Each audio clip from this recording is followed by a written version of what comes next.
All right. Are you ready to actually start segment 1? I'm ready. All right, let's brand this. Let's brand this bad boy. You have a book? There's a book about this? There's a book. It's right here. That's weird. Like this one?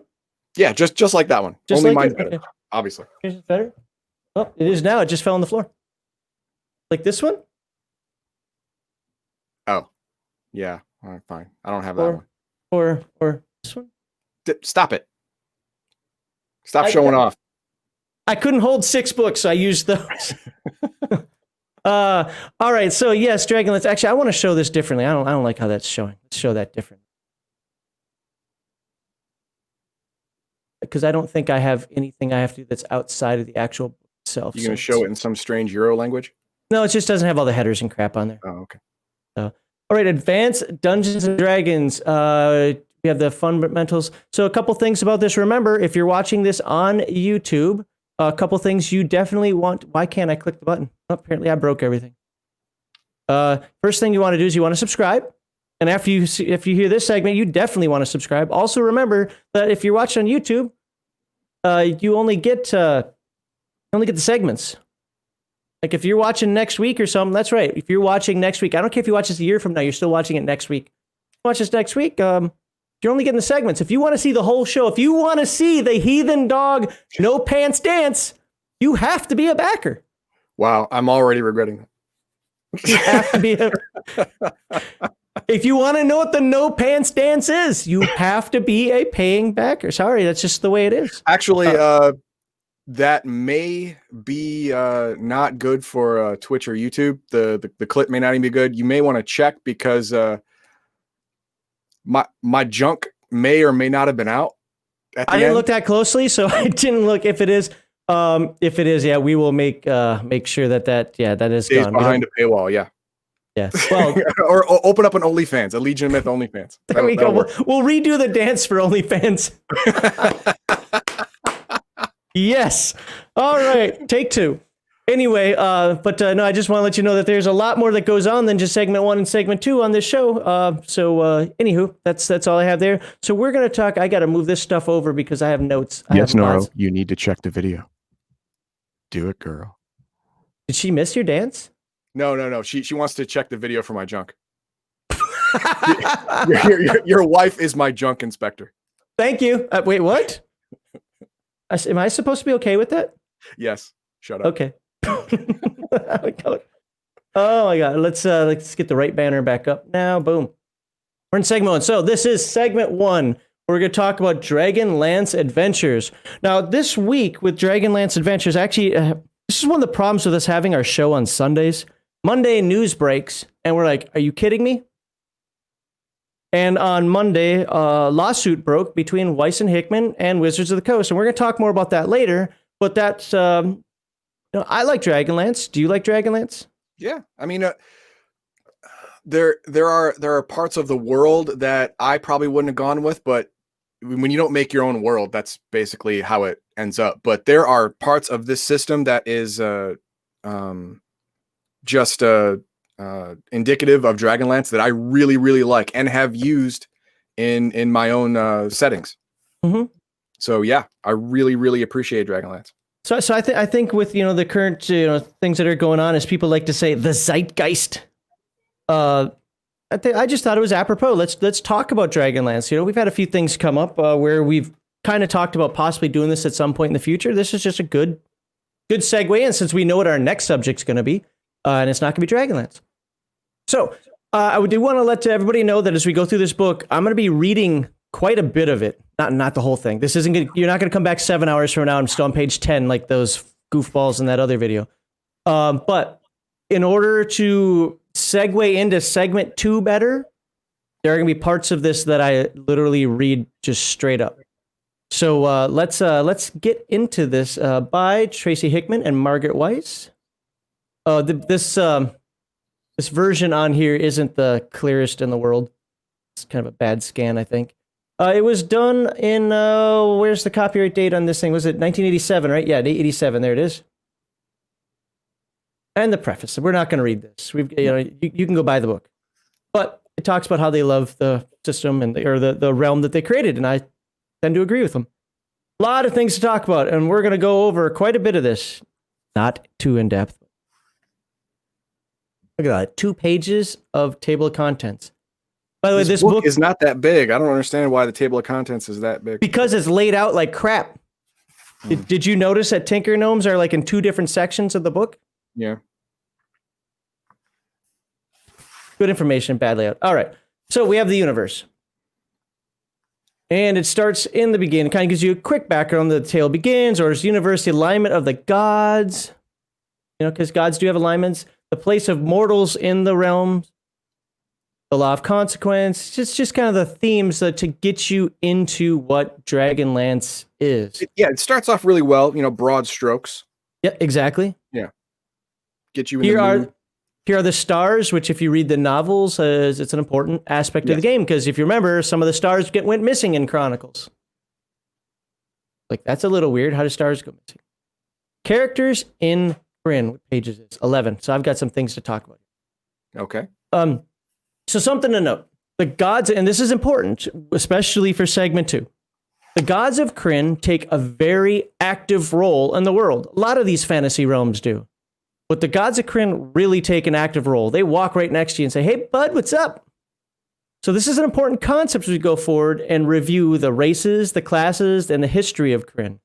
Think of this in the vein of Greek tragedies and so forth. Think of, like, you know, Apollo and Artemis and so forth, the Titans, walking alongside people. So the one caveat, I guess I would say, though, that's different is that in that world, that's myth and fiction. Here, I mean, you could poke Paladin. Hey, Paladin. So to start off, clerics, heathen. Clerics who worship gods other than the true gods are considered heathen clerics in the world of Crin. They are powerless and receive no blessings from their gods. So if you decide to bring a character over from Forgotten Realms, or from Greyhawk, or Eberron, or whatever worlds they have nowadays, sorry, pal. Yeah, Crin is a closed system. The gods of Crin have this particular part of the universe just kind of walled off. Yes. No godly power gets in or out. They can boot whomever they like on a whim. Yep. They usually don't, but we were talking about earlier, if you are a psionic and you end up on Crin by some magic spell, astral projection, whatever, you end up on Crin, boom, hey, wow, what's this place? And suddenly you're yeeted off into the universe because the gods don't like psionic people, and you get the fuck out. Well, Mar Hockman, they kind of take form. So Mar Hockman says, if this is like the one book I read, the gods all have unique looks, are easily recognizable by the general populace. They can take, and well, actually, it's going to be one of the things I comment on here. They can take whatever form they want. Yeah, they can, but Paladin takes the form of Fizban, the old stupid wizard, and more often than not, yes. Yeah, more often than not, and Takesis takes. She's usually of 3 things. She's just Tiamat. Yeah, Tiamat, the multi-headed dragon, a beautiful woman, and a dark knight. Those are her 3 main. Is she a Dark Knight also? You might be right on that one. I thought that was not Morgaion. Who's her lover? Is it Morgaion? That's her lover? I forget. It's in the book. Fair enough. You're probably right. I don't know. But like he said, Psionicist, there's also something I'm going to be talking in just a moment. There's another reason you can get kicked off the realm. Now, if for people who play Spelljammer, I'm sorry, I just said that, but you can actually get to Crin through Phlogiston space. You can't get to Athos, which is Dark Sun. So that's the only realm you can't actually fly to in a spaceship. But you can fly to Crin, and it's even in the Spelljammer novel. Because it's the first novel of the Spelljammer series. It actually starts on Crin. Anyway, so the other thing is Druids, same thing. Druids have the same deal. Sorry, but you don't have powers. You don't get to have that. So, would you get off me? See, as you can see, they just, like he said, it's a closed system, and they protect it. So Travelers from Beyond. Now, this goes a little bit more into the concept of you're coming from another world. I have 2 paragraphs here I'm going to read. And it says, those who come from Crin, from other worlds, may find more than they bargain for. The gods of Crin have secured their world against such incursions for fear of upsetting the balance of the world. Not like they don't do that enough themselves, but hey, that's right. There is a 1% per day cumulative chance of the character visiting Crin from other worlds cannot return across the void to his homeworld. You're stuck, buddy. This percentage is checked anytime an attempt is made. Those failing this check remain on Crin. Percentage never gets any higher than 98%. There's always a 2% chance you can go home. That's nice. Yeah. Thieves who may find easy pickings elsewhere discover that law and justice in the cities of Crin are swift and complete. I'm not really sure that's so different than other places, but... Those few voyagers who have traveled from Crin into the worlds beyond report strange things indeed. Gnomes find that there is a 105% chance of failure for their devices whenever the gods of that realm take a dislike to them. 105% chance. 105. What's the extra 5% for? Just, hate. I guess so. It's just mean. Yes.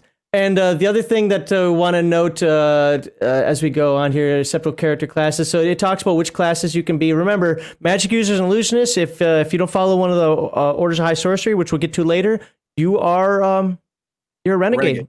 Yep. One of the things that they do here, I saw on page 13. I said, where is it? Well, so that I'm not digging for it. Basically, if you hit 18th level, that is level cap. You cannot go higher than 18th level. You can choose not to progress, but if you decide, no, I really want to be 19th level, one of the gods picks you up and goes, whoo, and you go somewhere else. Off the world. That's it. You're going to end up some random place. Now, there in the novels, Raceland was an exception. Yes, but the gods understood that he was necessary for many reasons. He was necessary, so he got to what, level 20? I don't remember off the top of my head. It was. I think it was level 20. It's kind of funny that I have it said for page 13, but I don't see anything here on page 13. I wonder if this is a different printing of the book.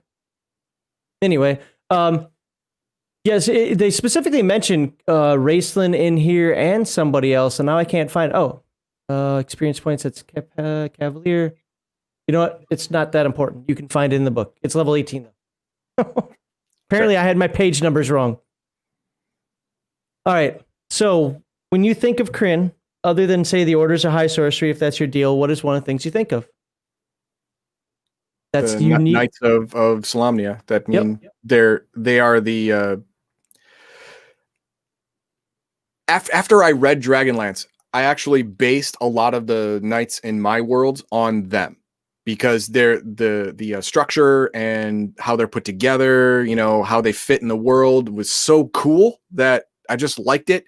I didn't rip them off completely, but I used aspects. Hey, Shadzar, when I quote the pages, I actually look down here. I use those page numbers. And this is straight out of the book. So I like the Knights of Solamnia. I don't typically play fighters or knights and so forth, but I like them because I think they represent a good balance. First of all, they break the orders into 3, but it's a good balance between the knight, the cavalier, and the paladin. And I think they absolutely represent each of those in the with the knighthood. Talks about the order, talks about the cataclysm. Now, I'm going to read one paragraph here because this again is going to be important later. The king priest of Istar brought down the wrath of the gods upon Crin, and the gods punished the people for their pride by casting a fiery mountain down on the land. The destruction and desolation caused by the disaster disrupted the world for months, really centuries. Okay? It's going to be important later, that's why I'm reading it now, but I want you to remember that it was the king priest of Istar who, well, among other things, pretty much led to the cataclysm, okay? Right. I mean, if you want to know exactly what he did and why he did it, you can read the book or read the novels.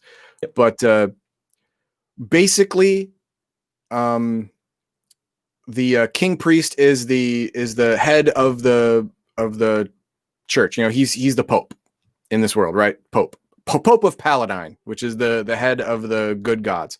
But he got into his head that he could do it better. So he started all kinds of just bullshit stuff like thought police and all of his priests would cast no alignment spells on everyone, and if you came up to be not good alignment, ESP and everything else. mind reading, all that shit.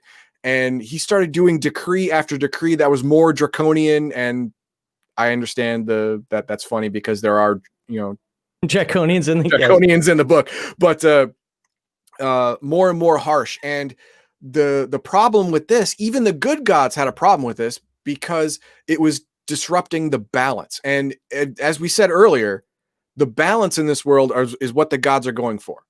They have to be balanced: good, neutral, evil. They all have to be represented if the whole world is going to continue spinning. And they gave the king priest all of the clues if he just opened his stupid dumbass eyes and looked. Not just him, they gave the entire world the clues. I mean, we'll talk about that later. The biggest question I always get asked, I'm gonna see how you answer this. Okay. It's like, well, they're gods. Why didn't they take the power away from them? Well, again, it would be just taking away power from the good priests and not the evil priests. That's not balance. But what they ended up doing was taking away the gods from everybody. They just took themselves out of the equation as punishment. Nobody gets it. Take that, ha ha ha. See how you like it now. But yeah, I mean, if you just took the power away from the good people, then the evil people would just run roughshod over everyone, and the whole balance thing they're looking for is gone. Well, there are a couple other extenuating circumstances with the king priest as well. Number one, he had that artifact, the crown. Yeah. Another one is that he had true faith. So even though he was actually lawful evil, he had true faith. He did. And it wouldn't be what he was doing was the work of the gods, was the work of Paladine. He believed it, even though he was horribly mistaken. It's very much like Doctor Doom. For anyone who reads comics or anything like that, Doctor Doom is a bad guy. He's tried to take over the world many times. He's killed lots of folks, but in his own mind, he's actually trying to help. He is helping the world because the world needs a strong leader, and he believes he's it. So he's a good guy in his own mind. He is a good guy, just like the king priest in his own mind. He's a good guy. Any objective look from outside of his own freaking head would say, "No, dude, you're like a Crin Stalin light. You should stop." But no. And remember, before the cataclysm hit, some of the true believers were allowed to leave before the fiery mountain hit. All of the true priests. Yes. Because but there weren't that many of them. No, there weren't that many because the king priest created such a bad environment that many of the priests in the order really didn't have any priestly powers. They were like our current priests, like real priests. They had knowledge, they had dogma, but they didn't have any abilities. But on the night before the cataclysm, I believe it was the night before, could have been 2 nights before, but their respective god came to each of the true priests, the ones who actually had magic, and said, "Hey, we got to go. I'm gonna take you home. You're gonna come to heaven, and or hell or wherever, depending on where your end result was, because this whole place is gonna get shitty real quick." And yeah, the king priest was basically Twitter. Yeah, that's basically it. Yeah. So that's what I wanted to show. So the king priest got one of his final things was like, all of your true priests are missing. That's a clue, man. But by that point he was so far, and we're going to talk a little bit more about him he later. Was so we'll get ass at that point that nothing was going to work. And especially during segment 2, we'll spend some time talking about a little bit more about the king priest and so forth. But what I want to read here is to add on to this. Now, there are other things that happen that could have stopped the cataclysm. There are many things. There are 13 signs, but there are also other things that were going on in the world that could have stopped the cataclysm. The most notable one is Lord Soth. And let's see what it says here. I'm only going to read 2 paragraphs. But Soth had dark secrets to keep. He had wed the elf woman in secret, though he was already married to a barren woman of human royalty. Having fathered a child by the elf woman, He then murdered his first wife and claimed that she died in childbirth. Great, outstanding guy. Yeah, awesome. Good job, buddy. The child of the elf woman became his heir, and he claimed the elf woman as his lawful wife. When warned of the impending doom of the world, Lord Soth rode forth with his loyal knights behind him. Yet waiting for him along the way was a troop of elven clerical women who stopped him. They knew of his dark deeds and persuaded Soth to turn back in exchange for their silence. Basically, it was one of those things. You can save the world, but we're going to turn you in, or you can, you know what? We won't say anything, and you just go back. And it's that moral dilemma that you sometimes have. That's not a moral dilemma. See, this is part of the story that doesn't make sense to me. Okay. The world is going to end if you don't basically mea culpa turn yourself in. But if you we'll keep your secret, but then the world's going to end. That's not a deal. That is not a deal. I'm with you on that, but that is typical of parables and moral dilemma and heroic journeys and so forth. So that's how I see it. If the world ends, your secret doesn't amount to a hill of beans. It doesn't domatter. Well, they're the Banshees now. They weren't then. Actually, maybe you could call them Banshees then. Gives you a lot of leeway. Yes, yeah. Well, would the world have known if he'd saved it? Not that it really matters. Again, it's about doing the right thing. Sure. Make sure the world knows it was me, Right. I don't know, Sheriff, if he was a Knight of the Crown. I'm guessing, he was a Knight of the Rose. That's why he's the Knight of the Black Rose. Absolutely, yeah. All right. Let's see. This terrible deed. Okay, sorry. The terrible deeds of this. God, I cannot read for whatever reason. The terrible deeds of this knight did great injustice to the knighthood as a whole. Before long, knights were jeered in public and openly reviled. Darker acts were also committed. Knights were foully murdered, their castles and homes invaded, and their families slain and driven into exile. I don't have to read anymore. That's setting the stage for the cataclysm. They were heroes and then basically got blamed or partially blamed for the cataclysm. I mean, it was a world-changing event. Yeah, so it's a little unfair. I mean, people always need somebody to blame them. Yeah, and the king priest is dead. It's easier to blame someone who's still around. Well, it's also hard to blame the king priest when you fell into his lies. Yeah, because then you have to blame yourself as Fair well for being a dupe. All right, so the knights have 3 orders. Knights of the Knights of the Sword, Knights of the Crown, and Knights of the Rose. Instead of going into anything other than the oath is simply est salaris oath mythos, which means my honor is my life. That is how they are measured, the oath and the measure. You can read more about that and what it means to be a Knight of Solamnia if you get the book, or if you get a PDF of it. But what I do want to talk about is each one, starting on page 17. I think that this last paragraph for each one really tells the essence of all the other paragraphs in here. Yep. So for the crown, the lowest order of knight, the order of the crown takes its measure from matters of loyalty and obedience to authority of the greater knighthood through its high councils and commanders. So when you're a knight of the crown, doesn't matter what, you could be an 18th level one. Well, really not. You'd be an 11th level, but still, you can be a high level knight of the crown, but your whole life is about obeying orders. Yes. Examples of acts befitting the measure of the crown: unquestioned obedience to those whose authority is righteously, didn't notice that for, maintained in the knightly councils, dedication to the ideals of the measure, loyalty to brother knights of all orders, and all other acts that cause the strengthening of loyalty among knights. So I think that well describes Knights of the Crown. Another thing you'll notice about AD&D is that experience points aren't equal. So let's just look at this here. Knight of the Crown, actually probably 4th level is a better one to look at. Yeah, the Knight of the Crown is the easiest to advance. Yes. So, yeah. And so scroll back up, because it would behoove us to talk about the level caps, not just at 18, which is the whole world, but because of title. Oh, so this isn't necessarily a level cap. He can go further. No. Only one of them can go further. True. Yes. Yeah. So there is one high warrior. That's why there's an asterisk by high warrior. The level 11 title is high warrior. There can only be one, and only that one person can advance beyond 11th level.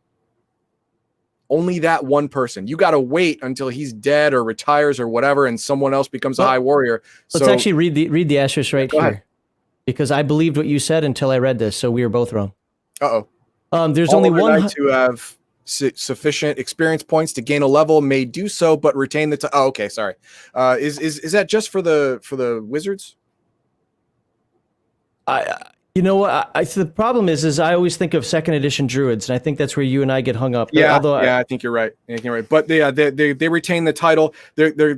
So you could have the head of the order is the high warrior. The head of the order of the crown is the high warrior, and he can be 11th level. And you could have an 18th level knight of the crown who is better in just about every way, but he's still subservient to the high warrior, who is like 7 levels below him. That's just the way it is. And it's like that in the Knights of Solamnia, and it's like that for the Wizard Order. Yes. Yeah. Well, we'll look at it when we get there. Titles are very, very important. They were in all of first edition in general. Yeah, if you look through first edition, the player's handbook or whatever, each level has a title next each level has a title, and those titles have weight. Yep. In second edition, they kind of got rid of that. With that, right. Having it really matter. But this is first edition, and titles matter. So we talked about, that was the Knight of the Sword, right? So the Knight of the Sword is about... Crown. Oh, the Crown. Sorry, Knight of the Crown. Knight of the Crown is about authority and being subservient to that authority. The Order of the Sword... Wow, just had an Air Force flashback. The Order of the Sword takes its measure from affairs of courage and heroics.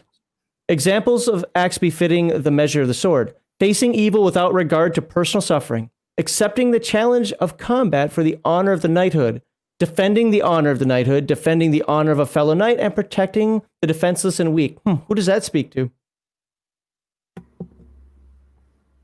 That's the Cavalier, right? Well, it's a pretty good rendition of Sturm. Yeah, fair enough.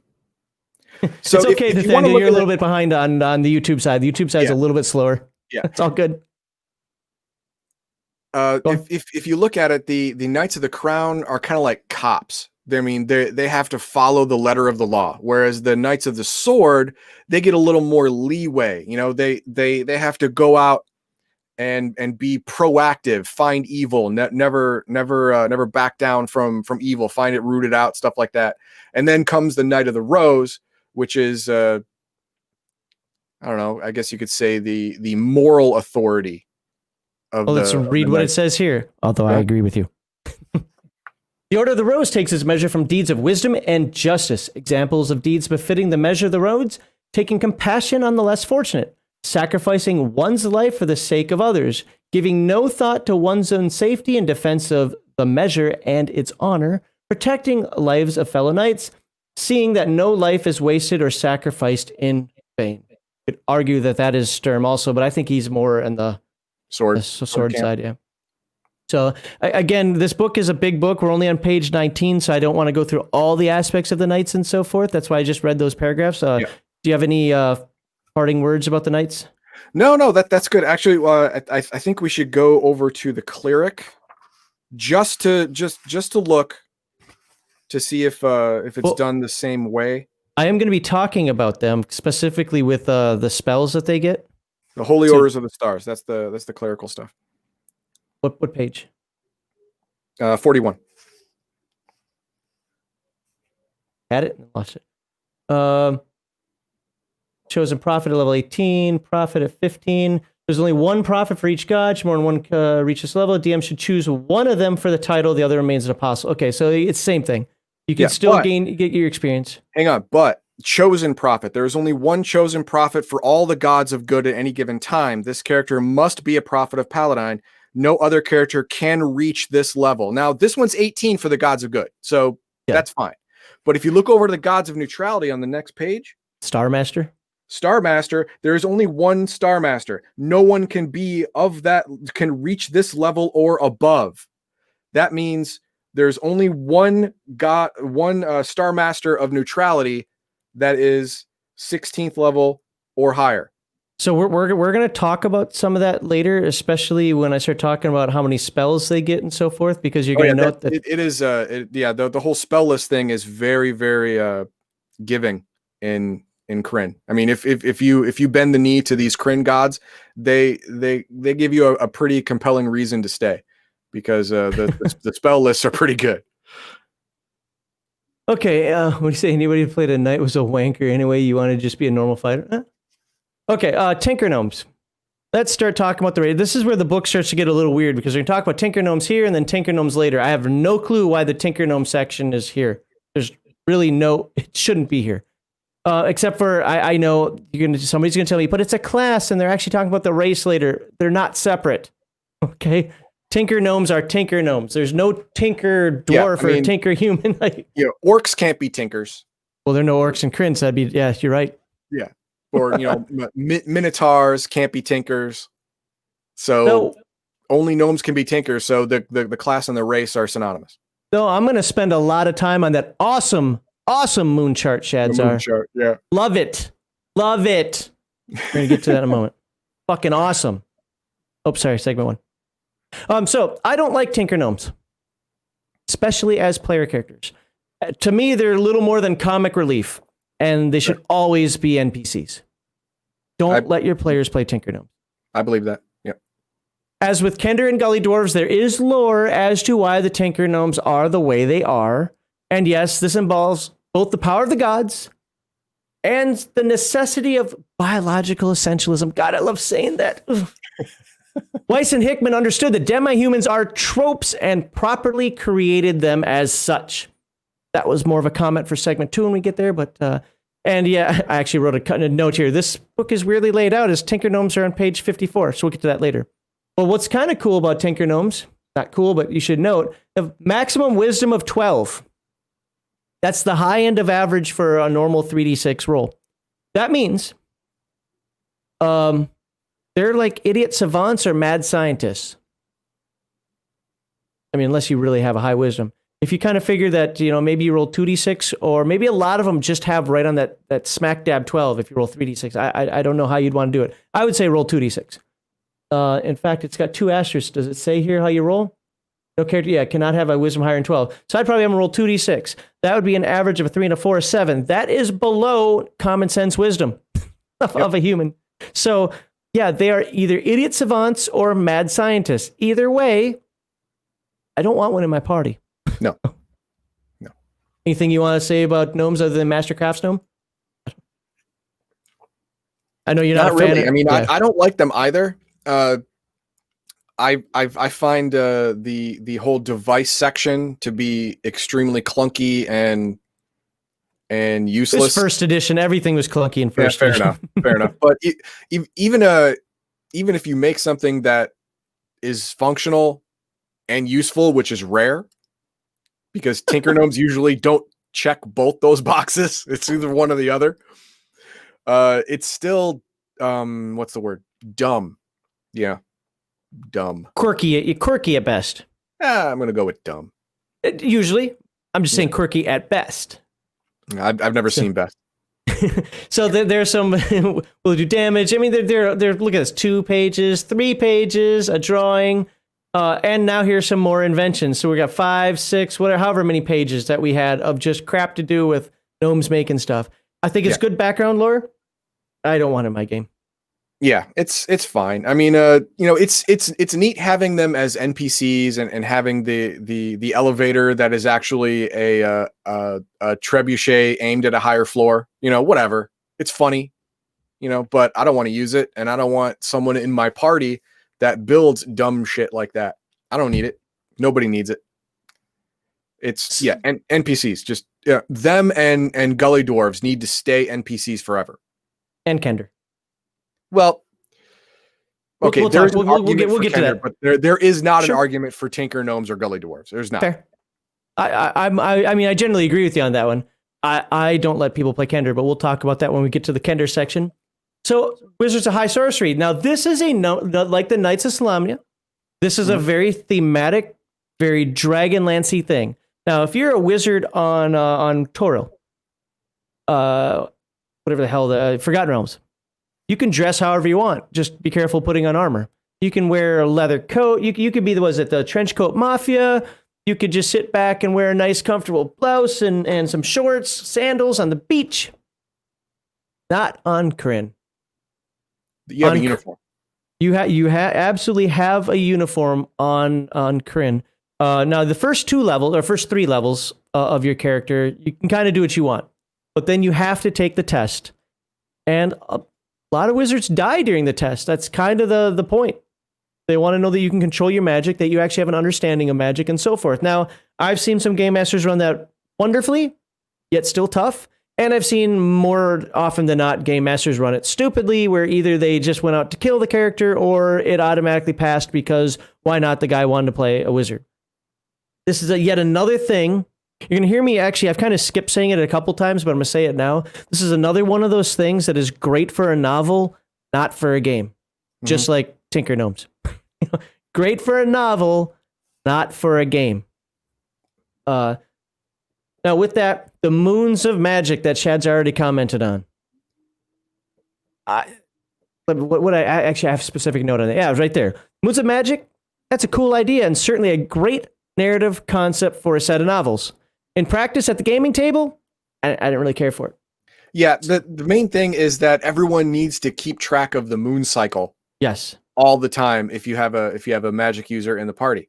And there it is. There it is. You roll a couple of d8s and you figure out on the first day where all the moons are, and then you have to keep track of them. You have to keep track of game days for the sake of keeping this moon chart current, because the moon chart is supremely important to magic users because they can give you plus minus effective levels. Yep. Plus minus effective saving throws, more spells, less spells. It can do all kinds of crap to you. So you need to know how the moons are at all times. It will define whether you attack or not, whether you advance or not, whether you travel or not. Yeah, that's one of the things that that really irked me, because players are like min-maxers, and they're like, well, I can't cast at the highest damage or at the highest spells, so I'm not going along. I'm just a waste of space. Like, no, you're not. You still have your brain and you still have things you can do. You're just at your struggle time right now. Nobody's going to wait 2 weeks for the moon to come back up while the enemy is pillaging landscape and so forth. Get your butt in there with the warrior and start doing your thing. But I know a lot of players who just like, nope, I don't want to deal with being weak, for a couple days out of the week or a couple weeks. One of the things that this chart does, though, and the reason why I want to show it is very emblematic as we go forward. Dragonlance loves its trinities, good, evil, neutral. Yep. And if you notice, almost completely across the board, it's just like the dark side of the Force. The black robe mages get stuff faster. The black robe mages can do more quicker. Black robe mages only have 2 days at high sanction, but they also only have 2 days at low sanction. Where the white robe mages, they're waiting freaking ever. Actually, I feel like I have that backward. No, that's right. Solinar, yeah, that's right. That's just weird. It's just dark down here, so I know, right? It is weird, but yeah. The more you go away from evil, you go toward neutral, and then at the end you go toward good. Good is the most stable. Stability is the watchword for both clerics and magic users. If you are good aligned, your power is more stable. It is slower to change, and that's basically it. I mean, if the closer you get toward evil, it's very, very dramatic, very, very dynamic. You're up, you're down, you're up, you're down all the time. But that's part of also your personality. You're evil, you are dynamic, you want change, you want to rule, you want to do it now, you want to kill, you want to do this, and you just do it. And it's like you said, it's good for a novel. For a story, it really makes a whole lot of sense. But in a game, man, I don't want to handle that. I don't want to handle the moon. Stop it. But the way they do wizards, and you got the conclave up right now, the way the wizards govern themselves. Hey, Share, stop working ahead here. We're gonna go through that. I really like the whole wizard self-governance thing, because they understand that wizard power is great in this world, and it is. Yep. I mean, I said especially it earlier, when the clerics were gone. Yeah, especially when the clerics were gone, they were the only magic in town.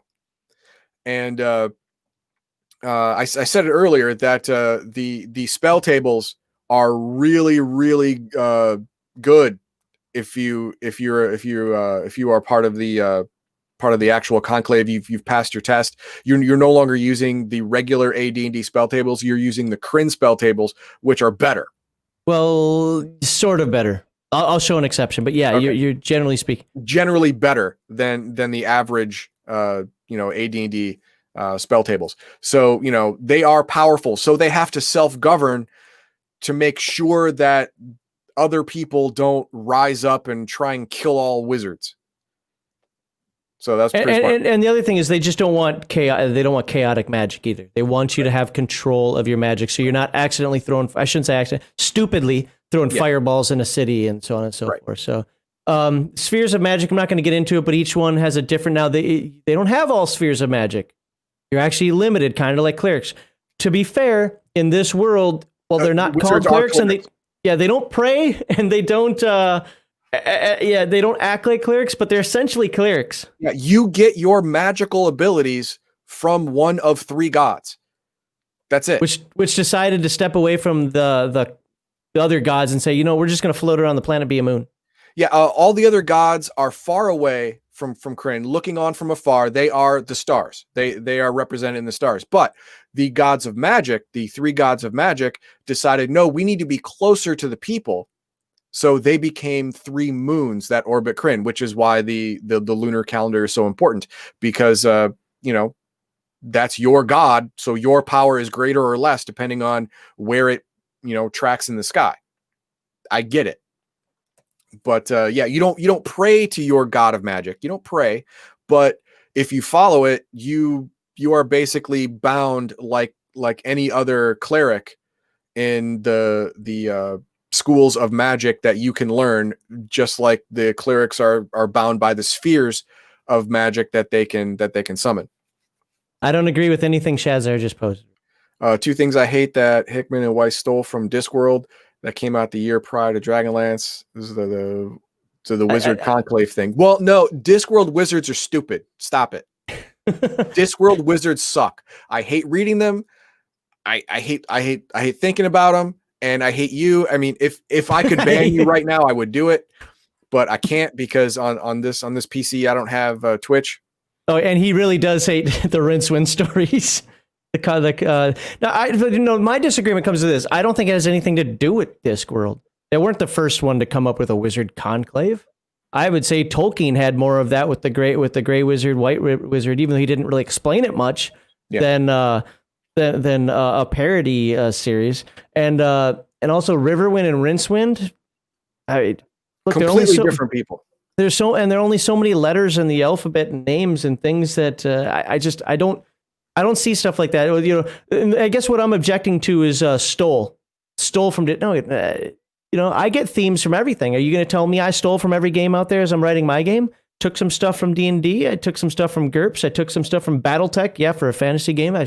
I took some ideas from Earthdawn. I find ideas. I rework them. That's not stealing. But let's go to Shadzar's always one to put in some comments that get responded to. So that's good. So some people like the Wizards of High Sorcery. Others do not. I am one who likes it, but I like it because of theme and feel.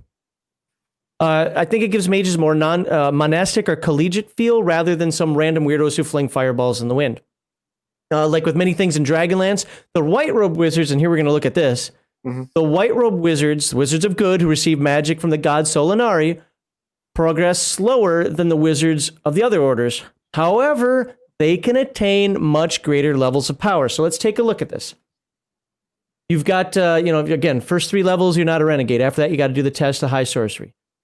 You have to pass the test. Yes. Yeah. So let's just look. I actually have it written down here because I didn't want to go through charts and charts here. So let me take a look at it. Black Robe Wizards. So that's Red Robe. Where's Black Robe? So we got at the end. Red Robe. Okay, so Black Robe's on a different page. Black Robe Wizards, Wizards of Evil Alignment, progress faster. First 9th level spell, level 13. Okay, just putting it out there. Look at that. Skips from 7 to bam, 8-9. Okay. And how long does it take this person to get to 13? By the way, look how they hold their power. Level 12, right? Mm-hmm. Level 12 is the master, or the black mage, right? You can't be a master until level 13. Only the master even gets 8th level spells. That is called holding on to your power. Yeah. Yeah. That is a huge advantage, because the only way to become the master is you have to defeat the current master in combat. And if you don't have access, because he's probably not going to step down. Yeah, he's not going to step down. No black robe wizard relinquishes power on their own. No, that's stupid. That's if that was your idea, you should probably think again and get a different idea. But yeah, so you have to fight them to gain the title. And if you don't have access to 8th and 9th level spells, you're probably not going to win that fight. And that's exactly how it's made. Those who are in power keep power. Now let's look at this. 800,000 for level 13 for that master, right? Okay. Now let's go up to neutrality. Let's look at neutrality. Well, I was going to go right to the extremes. I was going to show the extreme. Okay. So if you look at the extremes, level 13, 1.2 million. Okay, over double, right? No. 600,000, right? No, it's 800,000. Oh, okay. A little less than double. Okay. Now, but when does... Well, he doesn't get his first 9th level spell until level 15. So let's look at 15. 1.75 million. Over double the amount of XP for when the Black Robe Mage gets the 9th level spell. Wish and Time Stop and fun things like that. Yep. But what does the White Robe Wizard get in return? Well, first of all, you don't actually have to be the highest person in the tower in order to have a 9th level spell. And if you are, and you cap out, you get 3. I can't get that 3 highlighted there. Whatever. That's you fine. can get 3. Well, what was it that the Black Robes get? Even at 1. 18th level, 1. Still 1. Yep. They get it faster, but they don't get as much in the end. That's the thing. And everyone loves the wizards of neutrality, the red robe wizards, because they get the middle ground. And they also get Fireball. Yeah, and they also but they also get to cast Fireball too, so that's fun. But they get the middle ground. They get the best of both worlds, neither extreme, but still pretty good. Pretty good. So it talks about illusionists and how to handle that. A couple of name spells for turning. It's kind of like anti-turning. It's a mind spin. Yeah. I don't want to try to explain mind spin. No, it's fine. Messengers of the heavens. So now we're gonna start getting to the cleric stuff. I think we talked about this earlier, but just in case. Gender and the Gods. This is 1987, and we are going to talk. I thought Red Robes got evocation spells. I'm going to look in my book because I actually defaced Red Robe Wizards, alteration, conjuration, divination, illusion, invocation. Yeah. Not evocation, invocation. Well, I'd have to look up what the first edition version of that is, but in second edition, that would mean they get Fireball. No, in Wizard, the White Robes get evocation. And the Black Robes get neither. Yeah, they get neither. In first edition, are invocation, evocation spells rated separately, unlike second edition, where they're rated the same? Okay. They're rated separately. Okay. Then maybe you're right. Maybe they don't. All right. So, what was I looking? Oh, so gender in the gods. While male and female genders are applied to the gods of Crin, no mortal has ever been able to ascertain whether the gods have gender. Does it matter? Any determination of their gender is impossible, as legends often speak about them appearing in either form at their convenience. Paladin himself, however, seems to have affirmed the relationship as described in this section as being as good a card to toss into the hat as I've ever seen. I'm not exactly sure what that means. Point is even back in 1987, I was going to say 1897, we didn't care about gender. Nobody gave a shit. We expected gods to basically be androgynous and show up however they wanted. Yeah. Nobody cared. It wasn't a deal for us. We got it. Some gods are going to be female, some gods are going to be males, or show as female, show as male. Nobody cared. We still said he. A lot of stuff for like what clerics need to do to keep their powers, and et cetera, et cetera. And Yeah, I was you have to, depending on what god you follow, you have to follow the tenets of that god. Yes. These gods were no joke. I mean, in regular D&D, you didn't need to pray to a specific god. You just prayed to god of your alignment, generic, pop whatever name you want in there, and you had to follow the generic tenets of your alignment. As long as you did that, hey, Bob's your uncle and everything's fine. But in Crin, you pray to a specific god, and you have to follow the tenets of that specific god. If you don't, that specific god will yank your powers like nobody's business. And I never understood why anybody would follow any gods other than Takesis, Gillian, and Paladine. Well, because they run the show. It's true, but all the other gods give their followers special abilities specific to them only. If you look in the, I've got a whole cheat sheet on that. Yep. That's why it's more of a thematic deal. I mean, sure. You want to be able to cast fly spell 3 times a day for free, then you follow this god. That's just an example. I don't know if that's true, but you follow this god. If you want to be able to see in the dark, you follow this god. You know, it's your thing. It's thematic. Okay. So, let's just show the XP chart real quickly here. Got a prophet, level 17, 1.7 million. When do you get your first 9th level or 7th level spell? Level 16. So, once again, only the priest of Paladine can do 7th level spells. Level 16, and nobody go past. There's only one prophet for each god of good. Should more than one reach this level, DM should choose one of the other main apostle. There's only one. This character must be a prophet of Paladine. No other character can reach this. No, you can still do it. You can. Okay, got it. Yeah, only the chosen prophet has a level cap. Only one of them can be that level. 2. Yeah, 2 spells. Now, without looking at all the charts again, because we already showed the first one, you can get the book and show the other one. Let me read my notes here, and I think it'll be easier. Like the Wizards, clerics have different XP charts based on alignment. At first, that's right, there's something I'm gonna have to show. You may look at this and say clerics of good get screwed, because it always seems that way, right? Yeah. I mean, again, what would we show? 1.7 million, 2.5 million. Let's say level 10. Let's just pick level 10. 500,000. What's level 10 for neutrality? 600. Wait, what? No, I'll get to that. And 400,000 for evil. Okay, now we're back on track again, right? As normal for Dragonlance, the clerics of good have the slowest progression. Additionally, they receive the fewest number of 7th level spells. However, when compared to the clergies of neutrality and evil, the priests of good gain more bonuses, specials, and additionals, something that's unique to Dragonlance. So what do we mean by that? Let's just pick Magir, because it's here. Magir has these spheres. Specials. Charm animal, summon insects, and silence 15-foot radius. Those are 3 powers that you get, and you don't even have to be of the appropriate level to cast them. No. You can cast them as soon as you're a cleric. Additionals. So these are additional spells that you get outside of your normal spheres. Repel insect, insect plague, creeping doom. So that's she's a good god, right? Let's look at the neutral gods. And let's not pick Gillian, let's pick somebody else. Reorcs. Everybody loves Reorcs, right? Wait a minute. Specials, none. Additionals, none. Well, WTF. Special bonus +2 to any craft proficiency, eh? Sure. Yeah.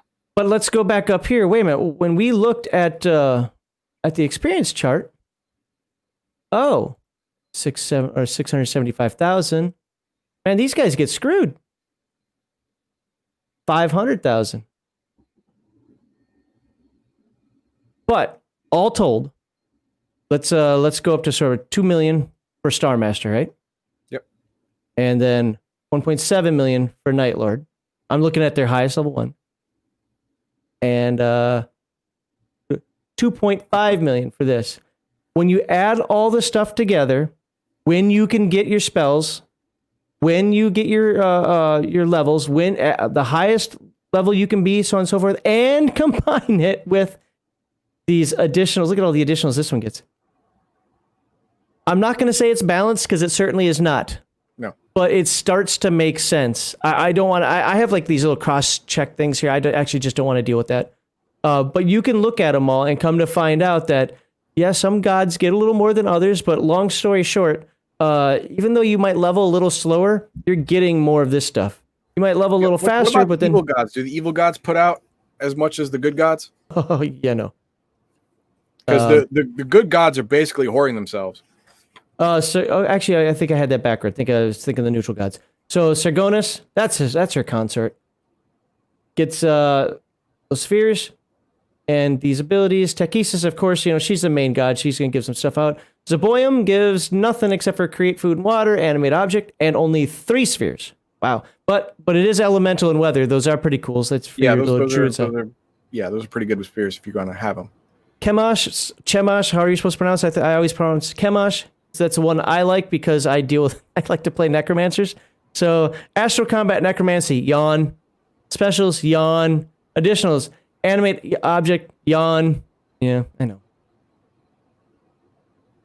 So, no.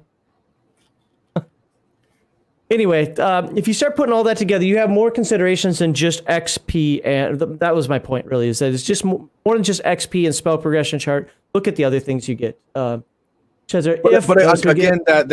reinforces the idea that you would follow a different god, but besides the main 3, because they each give out different stuff, and this may suit your character more than, say, Paladin, Okay, it looks like we're going into the races of... Or do you have anything you wanted to say about the Order High Sorcery? Basically, the classes in the game, Knights of Solamnia, Order High Sorcery, and the Clerics? Well, with the whole clerical thing, what I don't like is the level cap. If you are not a priest of the main 3, you cannot advance beyond a certain level. You can't. You are not allowed. And then only one of you is allowed. Only one of you can actually advance beyond a certain level. Now, with the good, that's 18. You can't reach 18 unless you are a priest of Paladin and you are the head priest of Paladin. But everyone else is locked at 17. But with neutrality and evil, that gets hurtful. 12. Oh no, sorry, yeah. 14. Yeah, 14. That's a big deal. And at 14, you get the 1 7th level spell, which is nice, But that's your max. You cannot reach 14 unless you are a priest of Takesis and the head priest of Takesis. You are locked at 13. But remember, first edition. Really, I mean, if you even look at the level limitations of standard elves, orcs, or half orcs, and so forth, they're crushing. You can't pass level 3. Like, wait, what? so I mean, it's kind of part and parcel with the first edition game. I'm not saying it's good, bad, or otherwise, but it ultimately does come down to. I agree with Heathen Dog in this one. Why wouldn't you be a follower of Paladin? See, at least if you're playing a long-term campaign, if you don't care that your character is going to be done at level 8, well, then whatever. Well, no, there is one reason. There is one reason you may not care. Because level limits in this game are real. Just like first edition, there are level limits. If you are a demi-human race or a half-elf or whatever, you have level limits if you are not in a specifically designated class. There's a chart at the beginning, or is it? Yes, there is a chart at the beginning. Nope, here it is. Oh, wait, no, maybe it is at the beginning. There's a chart that actually shows level limits. Each one. Okay, so like Kender can be clerics up to level 12. Sorry. Yeah. So maybe if you are a Kender priest of an evil god, like, oh, I can only reach level 13. Well, you can't even do that. You're a Kender. Level 12, so you wouldn't matter. You wouldn't care. You wouldn't care to be a priest of Takesis because you're never going to be able to, take advantage of that. Whatever. But that's not fair. That's not fair. Ban him. No, he's making the point. It's crazy. I know. Yeah, I have played this a couple of times, and we never noticed it because we never had characters that were that high. Let's just put it that way. Yeah. But it's always something that did kind of stick in my craw. and I spent years. This is many years ago. I spent time looking at like what is the point, and that's it. I had to relook at it for this episode today. But I mean, I remembered like, wait a minute, there were reasons why it wasn't so horrible to be a priest of a different god or to have the different experience chart. And I actually had to look it all back up again because I'd forgotten it. But yeah, I mean, it's not meant to be balanced. It's meant to tell. Ready, Shadzar? Ready? It's meant to tell a story. Oh, yes. And that's why I will tell you, Dragonlance, I love Dragonlance. Now, look, it's not, the books aren't written like George R.R. Martin or Brandon Sanderson or Frank Herbert. You know, they're not, you know, stuff that you read when you're in college or high school. This is bordering on young adult novel stuff, which makes sense for both the era and the game and whatnot. But I love Dragonlance as a story. It's a world you can feel. It's a world that you can envision. It's different enough to be interesting, same enough to know what you're talking about. I love it as a novel. I don't want to ever play on it. Like, it's just... All right. Races of Crin. Let's see. So what did I want to read here? Oh, page 49, paragraph 1. Oh, yeah. All of the creatures on the face of Crin sprang from one of 5 sources: dragons, ogres, animals, humans, or elves. Every race that you see on the planet now, when we start talking about tinker gnomes and dwarves and Kaganesti and so forth, all came from dragons, ogres, animals, humans, or elves. Dragons were born from the world itself and are part of the spirit with it, while the remaining 4 races were brought in as spirits from the realms of gods. So dragons were born first. Oh, I'm sorry. Well, actually, ogres were born first after dragons just kind of existed, followed by the elves, but don't tell the elves that. Then animals, finally humans. Humans came last, as always. We're always in last place. No. Our creation was very deliberate. It took more time. That's all. Perfection takes time. All right. So this is where I'm going to read a couple of paragraphs here, and then we're going to get into story time. So I want to suggest everybody grab something to drink. Heathen Dog may need to get up and stretch after this first portion of it. I don't know, because I'm going to be reading a lot coming up here. So, but before I read a lot, I'm just giving you a warning. And again, I'm setting up segment 2 with a lot of this. So first, so when Riorx created the world, he needed the assistance of men to help him with the work. To this end, 1/8 of all men and their families followed Riorx across the sea in the hopes of learning his crafts.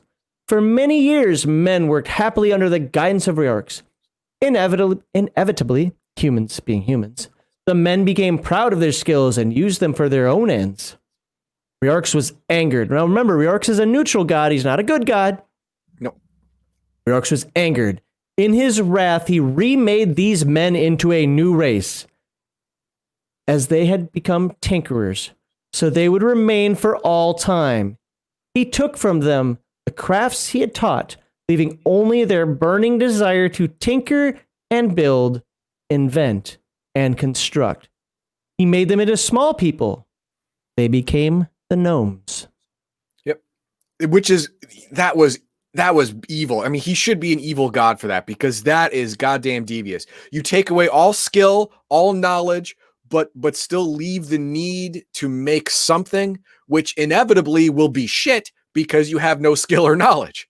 So it is going to be a beautifully crafted idiot box. It's going to work maybe, but usually not.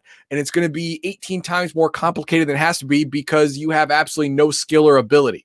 Well, but you have no wisdom. Yeah, the absolute need to build something. Except you can't build anything. That's horrible. That's evil.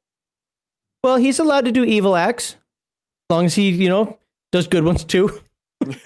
Balance it out, I guess. Yeah. Yeah. All right. So I'm going to skip one paragraph here. I'm actually going to adjust some things on my screen because this is going to be a lot of reading coming up. Because again, I have to set up segment 2 for this fool who doesn't know anything about Dragonlance. I'm going to be reading this entire column, this entire page, and finishing off right here. Wow. All right.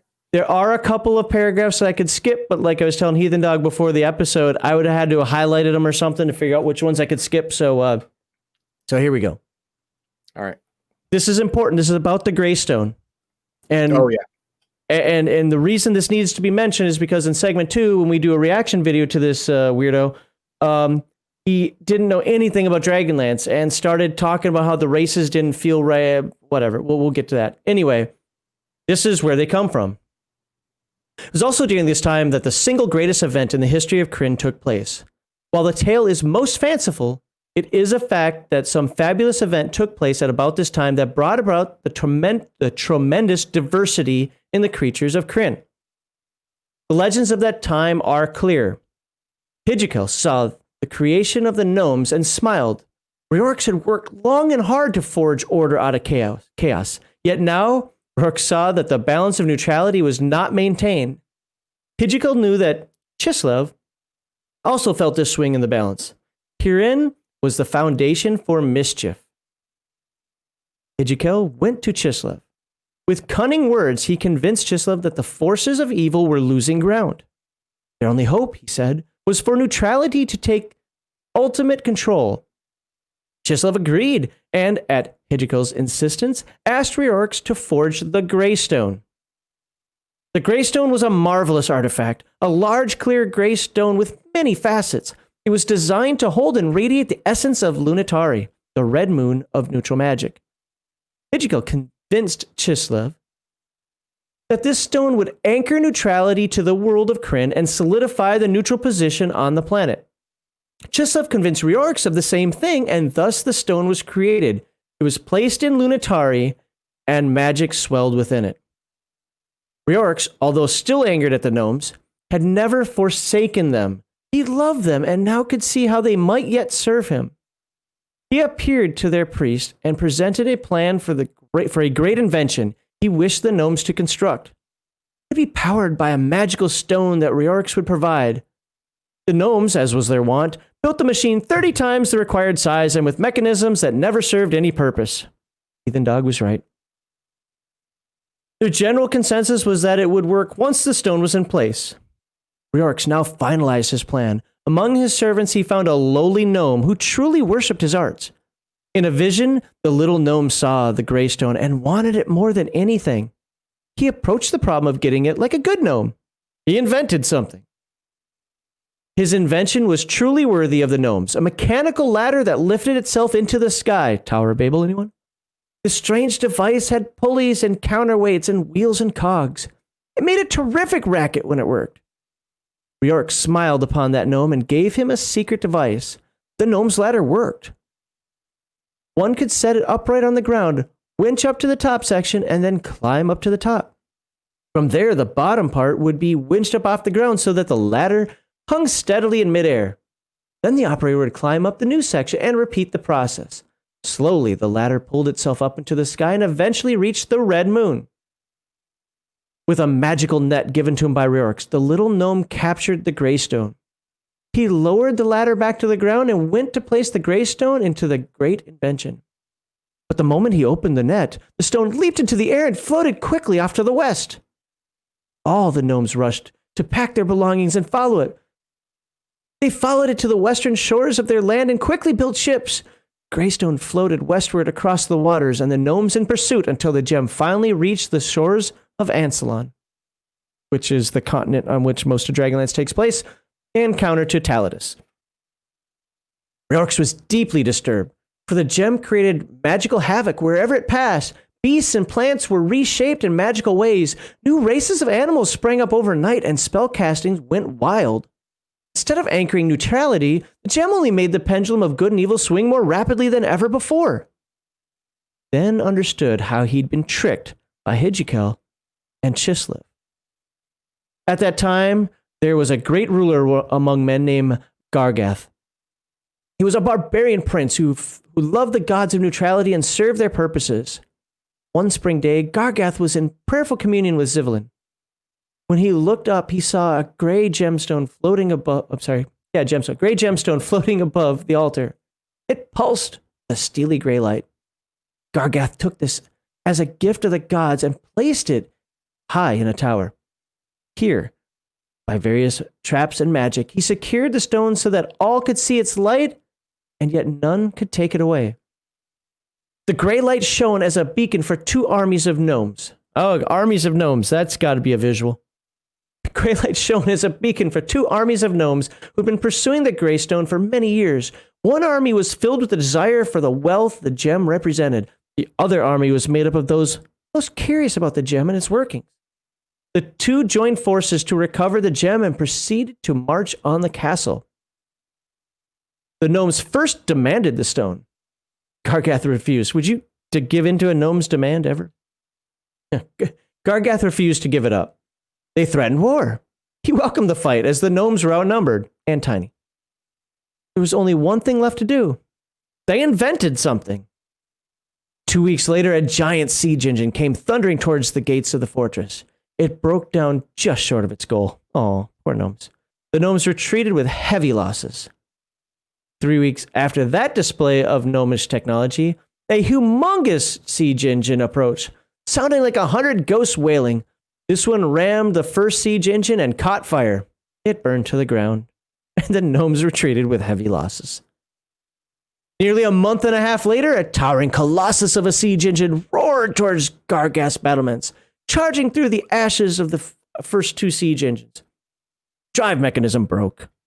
The siege engine fell forward and shattered the outer wall of the castle. Although this wasn't exactly what the gnomes had planned, the result was good enough. The gnomes charged in through the broken wall. As the gnomes rushed into the courtyard, both sides were amazed to see the gray light from the tower suddenly fill the area with unbearable light. When men could see again, the 2 factions of gnomes were suddenly fighting each other. Gnome on gnome violence. One side was filled with lust for the gem, and the other side was filled with curiosity. The power of the gem had changed the gnomes. Those who lusted after wealth became dwarves. That is right. In Crin, the gnomes are derived from dwarves. Those who lusted after wealth became dwarves. Those who were curious became the first Kender. True gnomes yet remained in the far-off lands, but dwarves and Kender quickly spread throughout the continents of Ansalon. Of the Greystone of Gargath, none knew where it had gone. That some gnomes followed it to the western shores of Ansalon is known, since to this day a great colony of them still survives in Sandcrest. The rest of the gnomes, they say, followed the stone in ships to the west. The gnomes believe to this day that the stone will return someday with their kin still in pursuit. This event is not pleasurably anticipated by any in Crin. Thus were the races changed during the Age of Twilight. They have changed little since that time. I read all of that because in segment 2, this jackal is going to say stuff like it doesn't make sense how races evolved a certain way or are a certain way, because it's not evolution. Okay? They were forced into this. What did people say in the comments? Max can't speak actual English words, but he never stumbles on the fictitious names. Wow. Yeah. That's fair. Right. But yeah, I mean, basically all of the races that came after the original, you know, the dragons, the elves, the humans, whatever, they're all basically punishment. they're all like you did something wrong or something bad happened and created this new race. So that's it. I mean, you know, they are going to be, I don't know, memes, I guess. I mean, they're real, but they weren't planned. They were accident, you know. Well, except for the gnomes themselves. Rearx was pretty pissed. Yeah. Okay. It wasn't an accident. It was a lashing out. But still, not a lot of forethought went into that. I mean, all the gods came together at the beginning of the world and created these main core races. All right. That was purposeful. That had a plan. But every other race, the gnomes, the Kender, the dwarves, the ogres changed as well, I believe. Yes. But well, they changed because they were evil. Yeah. All of that was either impulse or accident. And so they weren't purposefully thought through. They weren't pondered on. They weren't on purpose. So they are going to have real bad deficiencies. Like the gnomes, their deficiency is they love to build shit, but they they suck at building stuff, right? Oh, they're great at building it. They suck at giving it purpose. Well, actually having it work is the way intended. Yeah. Yeah. The work the way you intended is a fun thing that they can't do. Dwarves, they have that trope of being greedy and all that stuff, because that's their punishment. That's what happened to them because of the Greystone and the Kender with this wanderlust and thievery and stuff. That's because Curiosity, of the Greystone. That is there is a reason behind it. They didn't evolve that way. They weren't a purposefully thought out race. The gods did not make them on purpose. They are accidents, so they have severe deficiencies. Wait till we get to the next accident. Oh, it's even better. Yeah, in their makeup. They have severe deficiencies in their makeup. Yeah, Urda Ogre, that is correct. Yeah, Urda to Ogre. Yes, the Urda, some of them became ogres because they were evil, and the evil on the inside decided to match the outside and all that stuff. Yeah. It's like the Sith. I mean, it's a fantasy trope. It's a trope. You're right. So Shadzar said, look, the gods were drunk, and after a night of partying ended up with some kids, and we're not good parents. It happens. Well, one of the things that he says there is actually spot on to some of the arguments that the gods of Crin get. But I want to point out to you, like, how could you trick a god? Well, first of all, it was two other gods tricking a god, but let's think about it for a second. Hercules tricked Atlas. Yep.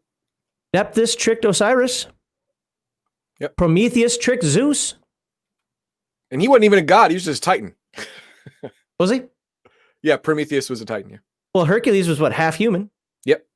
So these are reminiscent of worldwide fable, myth, legend, whatever you want to call it there.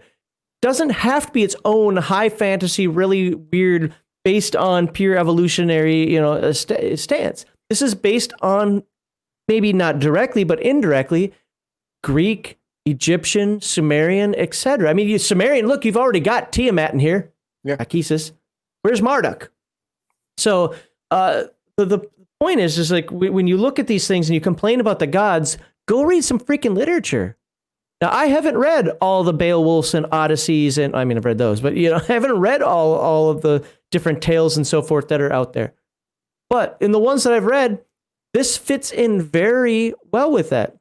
And I put a note here. It says, again, Weiss and Hickman understood that in AD&D, demi-humans are tropes, stereotypes, and caricatures, and properly created them as such, and then built the history as to why afterward with the Greystone. This is exactly how demi-humans should be looked at, identified, and whatnot. Anything on that, or should we talk about Kender? No, Kender is fun. Let's do that. They suck ass, but let's do it. Fun. I love your definition of fun, apparently. Kender. So I want to highlight this here because it's going to become important in segment 2. Kender are small enough to resemble human children. Kender are small enough to resemble human children. Don't worry, I'll quote it again later. Okay. Like Tinker Gnomes, I'm not a fan of Kender as player characters. As NPCs, sure, Tass was quite a character in the books. But as PCs, they tend to be tediously disruptive. And by the way, the video that we're going to watch in segment 2, he mentions this as well. And it's one of the few things I agree with him on. But they tend to be tediously disruptive characters played by players who want to get their giggles at the expense of other players at the table. That is my experience pretty much across the board. There's one guy ever that I knew that could play a Kender, and it was only temporarily, and it was back in high school, and I'm 47. So that should give you some... Never seen anybody play a Kender as a Kender other than a practical freaking joke. But with that said, Kender themselves are not a problematic race within the lore and stories of Dragonlance, though the population of Crin may beg to differ. So I have on here, it says page 51, column 2, last page. 4 things make a Kender's personality drastically different from that of a typical human. Kender are utterly fearless, almost stupidly so. Remember when Flint said, I bet you'd go tickle the foot of a dragon, and then Tass was gone? Insatiably curious as part of the Greystone curse. Unstoppably mobile, good luck holding one down. And independent. And will pick up anything that is not nailed down, though Kender with claw hammers will get those things as well. Obviously, it's tongue-in-cheek joke there, but the point is that their curiosity they're just thieves. That's all they do is they just steal everything and they cause party problems. Well, that's not a good Kender to just steal everything from the party. No. A Kender will pick up a freaking shiny rock, some belly button lint, or, you know, the priceless, you know, egg of a rock. You know what I mean? And all of them will be equal in his eyes. Yep. Exactly. What the hell? Horny Kender? What? Chat. I'll let you look at the chat because I'm confused. Page 52, theft versus handling, I wanted to bring up as well because it talks about this. It says I'm supposed to read it all because it's important for segment 2. Ugh. I'm not going to do that. I'm going to say the Kender concept of personal property and theft deserves special attention because many Kender develop thieving talents. Most people assume they're merely innocent-looking but sneaky burglars. This is just not so. The intense curiosity that Kender feel feeds their desire to know how locks can be opened, how to approach people unseen and listen in on their conversations, and how to reach into pockets or pouches to find interesting things. It is not about, I want this. It's like, ooh, I wonder what that's about. And even I wouldn't play a Kender well. It's like, the door's locked. There must be something interesting behind it. Let's find out what it is. It's about that. It's not about stealing. It's not about being disruptive to the party. It's not. In fact, one of the things is Kender do not steal for the sake of profit. They have little concept of value, as Heathen Dog noticed a moment ago. Here's some Kender excuses. On the other hand, Kender, like everyone else, do not like the idea of someone deliberately taking an item from someone without the latter's permission. Now, some would be like, well, that's an oxymoron. No, do you not understand the curiosity side of it? Yeah, no, this is it. If you really want something you have to stay out of your Kender party mate's hands, make it boring. You specifically show it to him and say, this is mine. I do not give you permission to touch it. Throw it at him, let him hold it for a moment, and then... No, just say, no, you'll never touch this. Do you understand? I do not give you permission to touch this ever. But that could make him in your pocket. That could make him more curious. There's got to be a reason why. I wonder why he doesn't want me to touch it. Yeah, no, that's even written in the books. Yeah, it won't. He won't touch it. No, but I'm saying it's written in the books where that kind of curiosity got Kender in trouble. It's like, there's got to be a reason he doesn't want me. I wonder what he's hiding. This is made for, if you're going to play a Kender. Fair, yes, fair. Everyone else is out. Right here. Sure. That little beginning of the paragraph. If you specifically say this, I do not give you permission to touch this, then you can't touch it. Everything else in your pocket sucks, but whatever. I had to put that. No one requests anyone to play a Kender ever. That's true. Yeah. It usually doesn't go well. So anyway, to be called a thief is still considered a base insult. You get the idea, right? Okay, so I didn't need to read that whole thing. It is important for segment 2 because he's going to go off on the whole thieving things and so on and so forth. Anything you, I'll let you. Well, actually, I think it's super funny that a Kender can be a fighter. Look at the level cap, 5. Yeah, but he can be a level 10 5. barbarian. Barbarian, strangely enough, 10. What? Wait, what's that double asterisk? Kender, who somehow gained 17 strength, can reach Kender 11th level. Who somehow gained a 17 strength can reach 11th level. Good for them. But yeah, 5th level. That's crazy. That's why most of them are thieves. You know, but I guess if you're playing a low level game, yeah. I mean, the Kender's still going to have sheriffs that, you know, probably pickpocket the thieves. Anyway, so they have the Kender pockets. We use this once in a game. Basically, it's like what's in the bag. The DM typically rolls and so forth, but or I reach in my bag and what do I pull out? The problem that I have with it is it's just a comedic trope, and I don't do comedic games, so it's just there's no point to it. It's works great for the novel again. I just don't need it in my game. But if you care, what's what? What? Hello?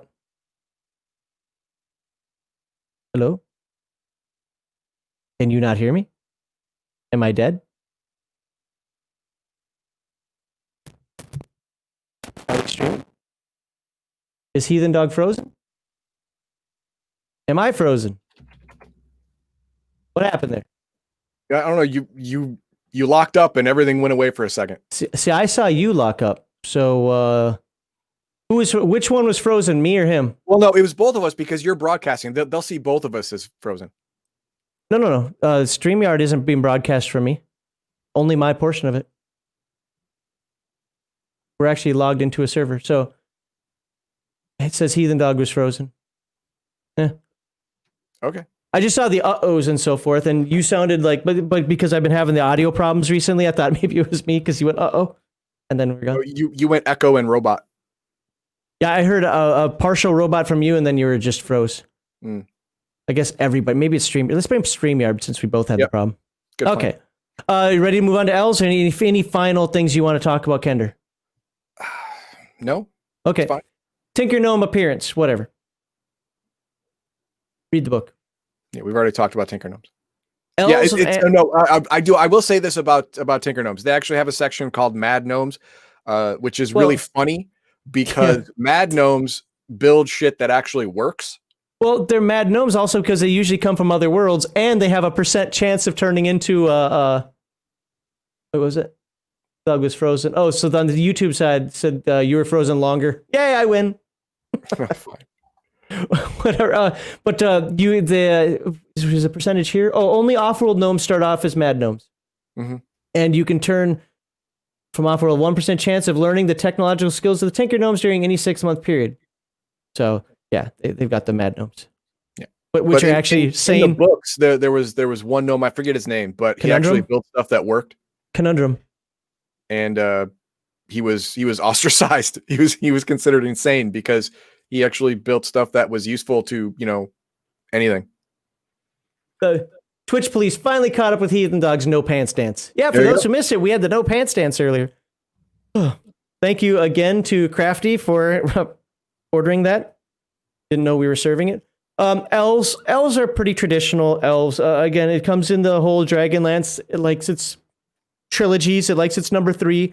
So you have your Sylvanesti, which are your haughty ones, your Qualinesti, which are just a little less haughty, and the Kaganesti, which are nuts. Well, they're the barbarian elves, right? Yeah, pretty much. Yeah. You can see all the classes they can be and so forth. Not a lot. There's a lot that they can't be. Right. I mean, usually elves are some kind of magic user. That's basically it. I mean, those can be fighters, but they lock at level 10 and 12. But they only have unlimited for was it Ranger? It's Ranger for the Sylvanesti magic user. Yep, for the Sylvanesti. Let's see what the Qualinesti get. Qualinesti get Wizard, Thief, Acrobat, and Holy Order. And the Kaganesti, what I like about the Kaganesti, when people start complaining about Gully Dwarf intelligence, just remember the Kaganesti, 12. And they can be fighters, barbarians, rangers, thief, acrobat, and low-level clerics. Low to mid. Yeah. And they can be clerics, but only up to level 7. Right. Yep. Yeah. Just remember, maximum intelligence at 12 from an elf. All right. Dark elves. Dark elves in this game are the traditional dark elf, not the stupid-ass drow, which is like, hey, you've been outcast from society. You can't start as a dark elf. You have to do something that turns you into a dark elf. Basically, you're just kicked out of society. Yeah. Being evil is enough. Yeah, there's Dalamar. If you are an evil alignment, you're kicked. You're booted. Moving on to Dwarfs. One of the common themes, again, as we talked about, is the whole trilogy thing. The number 3. So we have Hill Dwarves. You have Mountain Dwarves, which actually aren't big fans of each other. When the Chronicles happened, is because of some historical stuff where the Hill Dwarves felt that they were cast aside, and because the Mountain Dwarves shut the door and said, "Stay out there, buddy." So what can they be? Fighter, barbarians, ranger, thief, acrobat, and holy order. Which one's this one? That's Hill Dwarves. Where are the Mountain Dwarves? Oh, they did the Hill Dwarves first? Okay. Mountain Dwarves can be cavaliers and paladins. Wow. Okay. Fighter, thief, acrobat. Yeah, the only unlimited they have is fighter. That's it. Mountain Dwarf, what do you expect? Gully Dwarves! You know we're going to spend a little time on this, right? Yeah. Excuse me. So, under the history section, it says read the last 3 paragraphs, so everything but the first paragraph. Got it. For our purposes, we turn to other sources. The tale of the Greystone of Gargath tells of how the dwarves and Kender came into being. That little story that I told a little while ago. In the years that followed, a few intermarriages between gnomes and dwarves occurred in isolated communities across Ansalon. That can't be a problem, can it? Oh, it's fine. Surprisingly, the children of such marriages proved to be of an entirely new race with their own particular characteristics. The members of this new race lacked all of the better qualities of their parents. Good job. Inbreeding. Well, actually, crossbreeding that really turned into inbreeding, right? Further intermarriages were banned by the. You know, I'm not going to read the rest of it. Yeah. You get where they came from, right? Yeah. I mean, Gully Dwarves exist because of accident. Upon accident. I mean, the two races that intermarried weren't supposed to exist. Were not planned. They were not planned. So the offspring of these two unplanned races is a third race that was also unplanned, only like once removed, unplanned. So the Gully Dwarves are a mistake of a mistake. All right. Yes. Yep. It's like a Xerox of a Xerox of a Xerox. It turned out bad. You can't read it anymore. All right. So that's what they were written to be. They are a mistake of a mistake. Now, while they do have a place on the. Sorry, go on. Sorry. What? Not. I didn't know. I'm sorry. I thought you were done. Oh, God. They have a place on the Dwarven Council, but I am going to look at this last paragraph here because this is kind of important. Cataclysm was at once. I'm sorry. My button's over there. I missed it. The Cataclysm was at once the curse of the world and the salvation of the Gully Dwarves. The destruction of civilization in Ansalon opened up dozens of deserted ruined cities to habitation by wandering Gully Dwarf tribes. Soon, once mighty towns like Zaxarath, which, of course, you know, is in the novel Chronicles, became havens for the Aghar. Undisturbed by the rest of the world, the Gully Dwarves were free to establish their own cultures, such as they were. Now, one of the things about Gully Dwarves, let's go up here. Oh, that's a mountain dwarf. Go down here. Gully Dwarf. Here's what you roll for stats. The highest possible intelligence one can have is a 9. Average is going to be a 6. 2d4 plus 1. But they're not bright. No, but, and it gets even worse. Even if you have a 9 intelligence, you are still mentally deficient because they give even more mental restrictions in the description, like the whole counting thing. Right. Here's now. First of all, well, actually, what I do want to show, where is it in here? It does actually say that they're stupid. The stupidity of Gully Dwarves is legendary. Yep. However, I don't focus on this. Here's where I focus. Gully Dwarves are born to survive. They skillfully avoid exposing themselves to harm and regard cowardice as a virtue. Now, whatever, you can turn that into a comedic thing. I see Gully Dwarves as goblins. Yeah, rats. Well, no, I'm thinking specifically the goblin race. Oh, okay, specifically goblins. Okay. Cowardly. I equate them with that. Traps. You know, kind of like how you would expect goblins to react. Well, this game doesn't have orcs. So the next best thing, let's go with Gully Dwarves. Now, you are absolutely, by the definition here, you are not wrong to see the Gully Dwarves as stupid. Hell, it says it in the text. But you're wrong to underestimate them. And while they are retarded, and yes, I just said that word and don't care, and are certainly the red-headed stepchildren of Dwarven society, yep, said that too, I see them more as feral than stupid. In fact, I don't think you'd be too far off from thinking them as similar veins to orcs or goblins. Orcs, which don't exist on Crin, of course. That's how that doesn't mean, oh, well, they've got a sort of wisdom about them. No, really, they don't. Like, you know. Yeah, I think of them as dwarves with Down syndrome. So there you go. I try not to play that part of it up because I don't see dwarves with Down syndrome surviving as a community. I can see feral hobo dwarves. What? That was funny. Feral hobo dwarves. Get off my rail line. Right? I can see that. But I mean, it's a slight distinction, and you laughed, so therefore it's still just as kind of comical, which is why maybe, do you think this race is problematic? Stop using the word problematic. You sound like an idiot when you say it. No, I did that intentionally. Oh, okay. No, this race exists because of the story. Okay. Right. No one should ever play this. Right. yeah, if you play a Gully Dwarf in an actual Dragonlance campaign, I as a player, a fellow player, will kill you to help you out. Try again. And if I were running it, I would kill you again to help you out, so you can try again and pick a correct race. There you go. Gully Dwarves, that old coot prospector from the movies. I don't think they're even that smart. No, they're not that smart. They're not that smart at all. Yeah, like I said, dwarves with Down syndrome. The only reason that they exist, like it said in the text, because of the cataclysm, they have to live where no one else wants to live. That's the only way they can survive as a race, is to be apart from all other races. Pretty much, yes. Yeah, they are the dodo birds of races on Crin. They attached to any other society, they will be eradicated, and rightly so. So in Heathen Dog's illusion of player agency, he will let you play it, and then he will take it away. Yeah, I'll let you play it, but again, you're dancing in my palm of my hand. You think you're making moves by being a Gully Dwarf? No, you're not. You're going to have an accident, and you're going to end up choosing a different race that I like.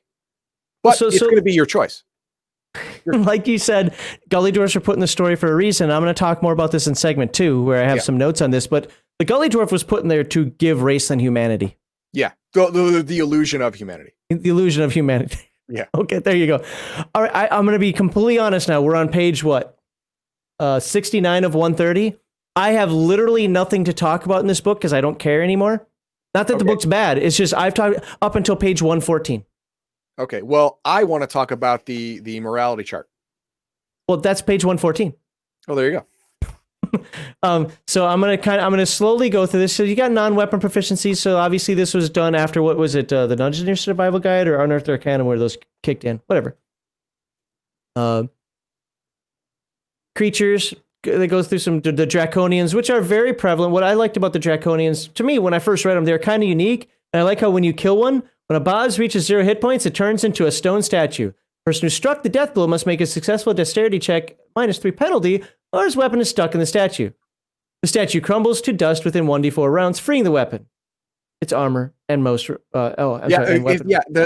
each one is different. Each race or sub race of Draconian dies in a different way. All of them are bad for the person who killed it. Which one blows up? One of them do. Yeah, one of them does. Yeah, one of them blows up. Yeah. Yeah. Anywho, it talks about and it goes into the dragons, which you think being Dragonlance, we'd spend some time on this, but honestly, it's not. You can read about it. The dragons serve the gods to some degree. There's Huma. Some decent art for pencil art. Right? Yeah. Tale that was long ago. This is where you start getting into some of the history, like what the map used to look like. Yeah, I like this book because it gives you 2 eras that you can play in. You can play in before Cataclysm or after Cataclysm. It gives you enough lore and story to be the setting before or the setting after in your game, which I like. Fist and Dantabooble? Fist and Dantalus. No, Fist and Dantabooble. Why Dantabooble? No, Fist and Dantadoodle. That's what Carmen called him. Oh, okay. All right. When he was drunk, he's like, Fist and Dantadoodle. What about running your campaign during the Cataclysm? Yes, right as it's hitting. All right, everybody, we're going to start today. Boom! Everybody make new characters. Well, I mean, if you're on the other side of the world, I guess, yeah. But yeah, you might survive it. Yeah, and then it gives you a bunch of magic items. Yep. Some of them are story important. Some of them are just neat. The orb of dragon. The dragon orbs are just a trap. Yeah. It's a trap. Yep. Admiral Akbar made those. Staff of Mages. And we're at 98, so we got about a few pages to go. Rabbit Slayer, Tasselhoff's Knife. Yeah, just go to page 114. I'm going to 114, letting them see now. Timeline, Cataclysm. Climate, we got to know about climate, right? Yeah. I think that was to fill up to get 130 pages, because that was kind of the default thing for... Yeah, nobody cares about the specific weather patterns. Just shut up. There you go. Boom. There it is. Okay, now, this is what I really like. I really, really like the alignment tracking chart, this morality chart. I really like it because there isn't a lot in first edition AD&D and second edition AD&D. There isn't a lot of instruction on how to handle alignment and alignment changes. There's some, but this one gives you a really, really good chart. If you do good things, you go higher on good. You go more left. If you do bad things, you go more right. And you're fine. You're absolutely fine with your God, your country, your higher moral self, whatever, as long as you are within your lane. As you can see, stay in the white. Yes, stay in the white, and you're in your lane. You move over to the gray, you're in transition. If you are a caster of any kind, if you are a cleric or a mage, you are in trouble. You actually start losing power. This is to let you know that, hey, you're going off the reservation here. Come on back to the fold, or else it's going to be bad. And if you actually transition to a different alignment, you lose all your powers. Your god abandons you. Whether it be the god of magic or your clerical god, is you're no longer getting powers. You have to now petition a new god to get your powers back, but you take a -2 level hit. It says it's on page 13. I don't remember what everything was. I do think it was a -2 level hit. Yes. Yeah, I believe it's a -2 level. It might not be exactly -2, but you take a level hit for changing gods, whether it's god of the moon or it's a god of the stars. You take a level hit. Sorry, you started freezing up. I want to make sure it wasn't me. This transition chart gives the game master the ability to track them, and it lets the player understand that, hey, this is happening. You got to change your behavior, or hey, you know what? If you want to be neutral now, or you want to be evil now, or you want to be good now, then you're on your way, brother. You're on your way. There you go. You're going to take a hit, but if that's what you want, then that's what you get. And depending on what acts you do, I mean, it's, what is it, 1 to 4? Like you can move 1 to 4 spaces depending on how bad what you did is. Now, how egregious or whatever it was, or how good it was. Yeah. Right. I put in some caveats to that. If you're a paladin or a knight of Solamnia or whatever, and you're up here, right, in the little good area. Can you see my mouse? I don't think you can. You're in the good area. We'll just say you're halfway up the good area, right? And you murder somebody. Where everyone starts. And you murder somebody in cold blood, I'm not giving you just 4 bucks and say, well, you're still good. If you're like, you know what, I'm in the bar, I don't like that guy, I'm stabbing him in the face hole, and I'm going to keep doing it 4 more times just to do. Just to make sure he's down. There are some acts that go beyond 1 to 4, but generally speaking, depending on what you do, it's 1 to 4. I think it says it up here. Yeah, you have leeway. You know, I mean, this takes into account that sometimes, to win. To finish a campaign or an adventure or whatever, you have to do something distasteful. This happens in real life too. This one act is not going to redefine your life. All right. It's just that now you got to work harder to get back to where you were, but your life isn't completely in shambles, ruined. Okay. You're still okay. You had to, you killed an unarmed guy, but you had to do it to save 5 people. But it goes against my code to kill an unarmed guy. Well, you lose four spaces on this track. You're still not in transition, probably, if you start in the middle. You're still not evil, nothing like that. But it had to be done. But now you have to atone. And while you atone, you will get back into the graces of your morality or whatever. So I really, really like this. I use it a lot in my campaigns. Same here. Yeah. And I find that it helps the game master and the player understand where they are, where their character stands in the whole grand scheme of things. This chart really helps them solidify what alignment is in their mind. And of course, these are the races, if it came from the Greystone, look at everything that come from the Greystone. Look at that. It's just animals, and then crap happened. Yeah, on the left side is pre-Greystone, on the right side is post-Greystone, and you can see that all of those races on the right side of the screen, they were unplanned accidents. They weren't. They were not thought out by the gods. Well, these are Only more everything clans on the than left. like some of these are more clans than races. Like the Sylvanesti, I mean, nothing. It wasn't the Greystone that caused any with them. That was an internal rift. But yeah. But yeah, but as you can see, it bypasses the whole Greystone thing. Yeah, but and anything that has a line that comes from the Greystone is an accident. Well, and gnomes. That was just, you know, it was Reorcs being grumpy, getting angry for a second and doing an impertinent thing, but whatever. Yeah, that moral dilemma, Crafty. Yep. Anyway, to finish up here, we've got monster charts in the OSR format. Why? Because this is literally OSR. It's not even OSR. It's just OS. Got some stats. We'll finish the book up here. Gnome device complexity. Look at that. It's even sideways. This is important. Stupid chart. Yes. Spend 18 hours making a thing that's never going to work. Shut up. Get out. Spheres of influence for the gods that you follow and so forth. What spells you remember? This is all based on first edition. Right. I tried to convert this to second edition, and while it works, second edition there are a billion spells. So because I have the encyclopedias. Spell summary. Okay, enchantment charm. Here we go. I want to look at that because I could have sworn that I played a red. Yeah, because I could have sworn I played a red robe mage that could do it. That might have been second edition though. I don't remember. Invocation, evocation. So fireball. It says third level mage spell. I mean, if the book separates it, then it's separate. I mean, I always consider these the same, but I think that might have been second edition. Red Robe Mage. Yeah. No, I get that part. For their spells, for their spell schools, it only gives invocation, and for the White Robe Mage, it says evocation. But in this chart, they're the same.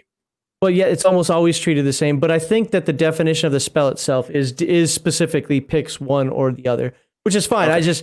I could have sworn I played a red robe mage that had fireball, but again, I'm also saying that I might have been playing a second edition version of it then too. So anyway, fair enough. There we go. At the end, Hear the Sage is a song's descends, and I don't remember stuff after that. So to sum up, Dragonlance is an amazing story, and it has lots of elements that we really like. You know, it has ways of doing things that are fun, that make sense, and that's all good. But as a setting, taken as a whole, sometimes hard to swallow. By the way, didn't do this enough. You should put that over my face more. Oh, really should. Especially when I was doing that long thing. That. But then we have on here. Look at all those tables. How are D&D players who can't read even understand? Cancel Dragonlance. It's illiterate. Yep. And if you want to judge someone by the fact they can or cannot read in a society that teaches you how to read for free, you can beat them in the face for me. Shad's right. I think he did this on purpose. He made sure that he said something that I would agree with finally. And he's absolutely right. Yeah. Lots of elements that we really like, but taken as a whole, I think it's overcomplicated. Yeah. Overcomplicated. I mean, in and of itself, is a moon chart hard? No. Is an alignment chart hard? No. Is it hard to level up whether somebody in the party is a good priest or a red robe wizard? No. But when you're trying to put all of that together under one roof, it's a nightmare headache for the DM. It is. So, all right. That any final comments from you for segment 1 about Dragonlance? I think you just gave them, but just in case. Yeah, that was it. Okay. My final comments pretty much just mimic what he said. I've said my comments throughout here. So I love the setting. I want Margaret Weiss and Tracy Hickman to write more books. Now, I got to be honest. I did not like the 3rd edition books. Was it the Soul Sword, whatever the hell it was called? Yeah, the world got weird. Well, Magic Souls, went away, came back. Sorcery was there for a while, and the whole world got weird. Well, the point was to elevate it. They'll change it to 3rd edition. I mean, let's be fair. And then that's why, would I really care about a 5th edition Dragonlance book? It'd be tough. I think they'd still write it well and they'd make decent characters, but some of those changes, Paladin and Takesis leaving because Takesis died, actually, that stuff got too weird for me. You know what? I could actually handle the Forgotten Realms stuff better, and Forgotten Realms got into gods dying and falling apart all the time. Yeah. But ultimately, I think Dragonlance is the original Dragonlance for 1st and 2nd edition AD&D. That's where the sweet spot is. After that, some of the books were good, but most of them were kind of at best. So, all right, that's Shadzar says, wait. I want racist classes, lack of gods, monsters. Did you just give me the hand? No, it's wait. Stop. Dragonborns and Draconians in one world. I know that's one of the things that I was saying. Say, can my Dragonborn character explode? Oh no, they can't do a 5th edition. They can't. No, that's what it'd have to be based on it. It has to be. Wizards of the Coast would require it. But you can't have any race in Dragonlance. You can't. It doesn't fit in the lore of the world. So it takes away player agency, and people are gonna whine. Oh, I can't be a tiefling. Oh, my feelings. Fuck you.